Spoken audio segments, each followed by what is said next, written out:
First on my left, we've got Brother Isa. Brother Isa accepted Islam approximately 3 years ago. And was it at the Muslimin Center that you actually did your Shahada? It was. It was right here in this upstairs. Excellent, excellent.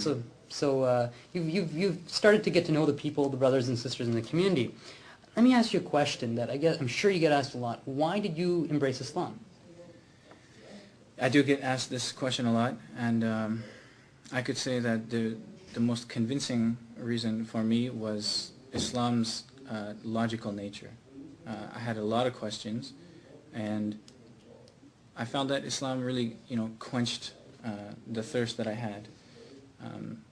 I felt that everywhere I looked in the, observational world, that I could see everything had a perfect code of conduct. Everything had a sort of a set of rules that it followed. The plants and the animals and even evolution and everything had a really refined course that it was taking, except for humans.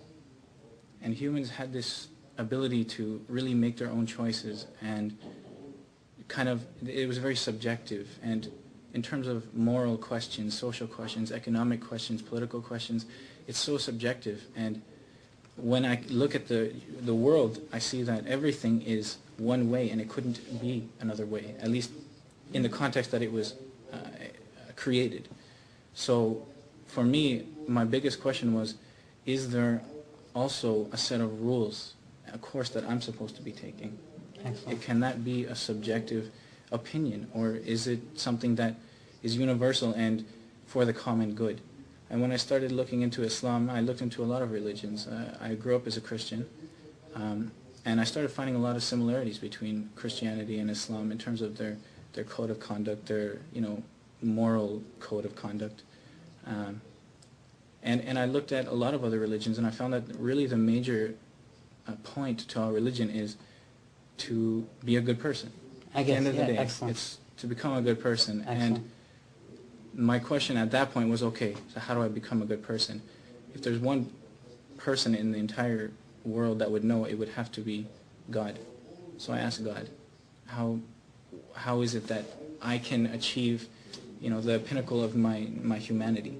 Excellent. And when I started looking into Islam, I found that even though there were things that maybe seemed a little contradictory to what I believed, or they gave me a little bit of a challenge because I had notions already that I conceived myself, I thought, okay, despite that, maybe I could be wrong, because everybody has a different opinion. Maybe I could be wrong. And when I looked at it closely and analyzed it, and I realized that we can take these arguments and let's take them in a very objective, rational way, devoid of emotion. Bring everyone's arguments to the table. Islam, I can honestly say I'm completely convinced that it will not lose. Excellent. That's some very profound words. Now let me ask you a question in closing. Was there something that you read in particular that kind of really set out a clear path towards Islam? Was it the Quran, maybe a hadith, maybe some advice, someone you talked to? Because it's always good to know what really caused you, right? Because a lot of times everybody does research, but a lot of times your research is inconclusive until you read something that motivates you to really take that leap of faith. What was that in your case? In my case, I would have to say that, well, there were two things. The Bible is really where I started. Excellent.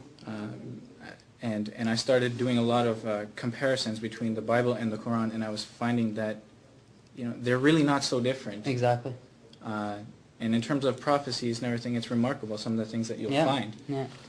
And also, within the Quran, one of the most fascinating aspects of it to me was the scientific advancement of this book. Excellent. Written 1400 years ago, and giving insight as to towards things that we're just coming to know within the last 20 years. Excellent, excellent. You make some great points, and just to kind of build on some of his points, a lot of times when you start to really look at things from a third-party perspective is the only way that you actually find the truth. So when Brother Isa, he was following Christianity, but then he laid all the facts on the table, and he saw that there was a a more rational way to live his life and to practice his religion. And when he's talking about code of conduct, that makes perfect sense. So we as Muslims have to look at ourselves and see, are we following that code of conduct that we should, that the Prophet and the Masameen lived? So